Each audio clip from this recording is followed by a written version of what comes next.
Pernah ngerasa nggak sih udah kerja keras mati-matian, tapi kok kayaknya penghasilan gitu-gitu aja?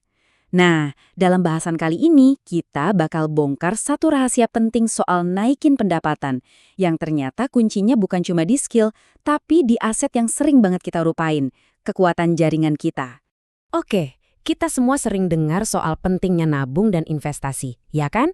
Tapi gimana kalau saya bilang, buat sebagian besar dari kita, masalah utamanya sebetulnya bukan di situ. Ada hal yang lebih fundamental yang nahan kita buat merdeka secara finansial. Ini dia intinya. Ada semacam plafon atau batas atas yang enggak kelihatan dari seberapa banyak uang yang bisa kita hasilkan cuma dengan ngandelin skill kita sendiri. Nah, plafon inilah yang mau kita coba dobrak bareng-bareng. Jadi gimana caranya biar kita bisa ngubah permainan ini? Nah, ini dia peta jalannya. Kita bakal telusuri satu persatu, mulai dari kenapa penghasilan kita mentok, jebakan apa yang harus dihindari, sampai gimana cara membangun aset terbesar kita. Bagian pertama, kita semua pasti pernah ada di fase ini. Kita udah kerja keras banget, terus ngasah skill, tapi kok ya pada akhirnya rasanya kayak nabrak tembok. Yuk kita coba pahami kenapa ini bisa terjadi.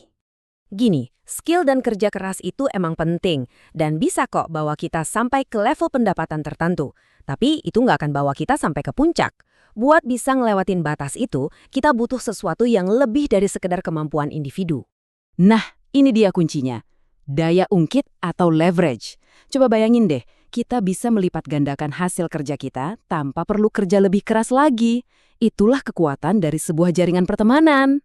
Oke, sekarang kita masuk ke bagian praktisnya. Gimana cara bangun jaringan yang kuat? Caranya adalah dengan menghindari jebakan yang paling umum, yang sering banget kita temui atau bahkan kita lakukan tanpa sadar. Kita semua pasti pernah ngalamin kan? Didatengin seseorang dan kita tahu banget dari awal kalau niat dia itu cuma mau jualan sesuatu ke kita. Rasanya nggak nyaman kan? Nah, itu contoh sempurna dari apa yang jangan pernah kita lakukan. Coba deh lihat perbedaannya. Di satu sisi ada pola pikir transaksional. Tujuannya cuma satu, closing. Jangka pendek, fokusnya cuma gue dapat apa. Hasilnya, ya penolakan tinggi. Di sisi lain, ada pola pikir relasional. Tujuannya membangun koneksi, mainnya jangka panjang, fokus ke keuntungan bersama. Hasilnya, peluang kebuka lebar. Beda banget kan? Pendekatan yang cuma mikirin penjualan sesaat ini bukan cuma strategi yang buruk loh, tapi ini kayak bom waktu. Ini bisa bikin orang merasa dimanfaatin, ngerusak reputasi kita, dan nutup semua pintu peluang di masa depan. Rugi banget. Jadi, gimana cara kita keluar dari jebakan transaksi tadi? Jawabannya ada di kesabaran, ketulusan, dan kemauan buat berinvestasi bukan cuma uang, tapi investasi waktu dan energi dalam hubungan jangka panjang. Cerita ini bukti nyata dari kekuatan sabar. Bayangin, ketemu tahun 2011 pas masih sama-sama mahasiswa.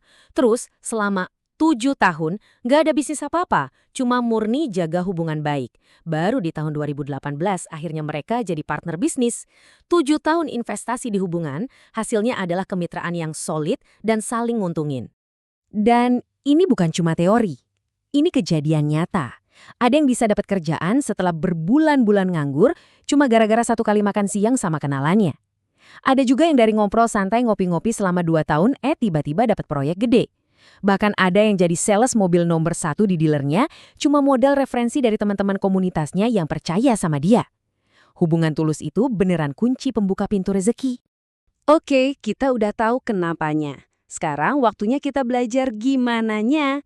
Yuk kita gali lebih dalam lagi soal cara ngebangun jaringan emas kita sendiri, langkah demi langkah. Membangun jaringan yang kuat itu dimulai dari diri kita sendiri. Intinya ada 3 pilar. Pertama, bangun karakter. Jadilah orang yang bisa dipercaya dan diandalkan. Kedua, hadir. Kita harus sering kelihatan di tempat yang tepat, entah itu komunitas hobi, acara industri, atau dimanapun. Ketiga, dan ini yang paling krusial, bersabar. Fokus kita itu membangun hubungan, bukan cari transaksi cepat. Pada akhirnya, niat kita itu segalanya. Nggak bisa dibohongin. Orang tuh bisa ngerasain loh, apakah kita datang dengan tulus untuk kenalan dan terkoneksi, atau kita datang cuma karena ada maunya dan mau jualan. Jadi, pastikan niat kita lurus dulu. Nah, sekarang mari kita lihat gimana investasi dalam hubungan ini bisa ngasih imbal hasil atau return yang jauh lebih besar daripada investasi finansial manapun yang bisa kita lakukan. Inilah yang disebut daya ungkit. Jaringan kita itu superpower kita. Dengan jaringan yang kuat, kita bisa meraih hal-hal yang rasanya mustahil kalau kita kerjain sendirian. Kita bisa dapat akses ke peluang, informasi, dan sumber daya yang nggak ternilai harganya. Dan yang paling sering bikin miris adalah ini.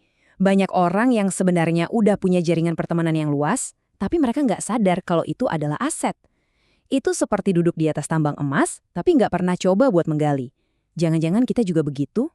Jadi pertanyaannya buat kita renungkan sekarang. Tambang emas relasi apa sih yang sebenarnya udah kita punya? Dan gimana caranya kita bisa mulai menggalinya hari ini? Coba deh, pikirkan satu orang aja dalam jaringan Anda yang bisa dihubungi hari ini. Bukan buat minta sesuatu, tapi cuma buat sekedar nyapa dan memperkuat hubungan. Itulah langkah pertama dari perjalanan Anda menuju kesuksesan yang lebih besar.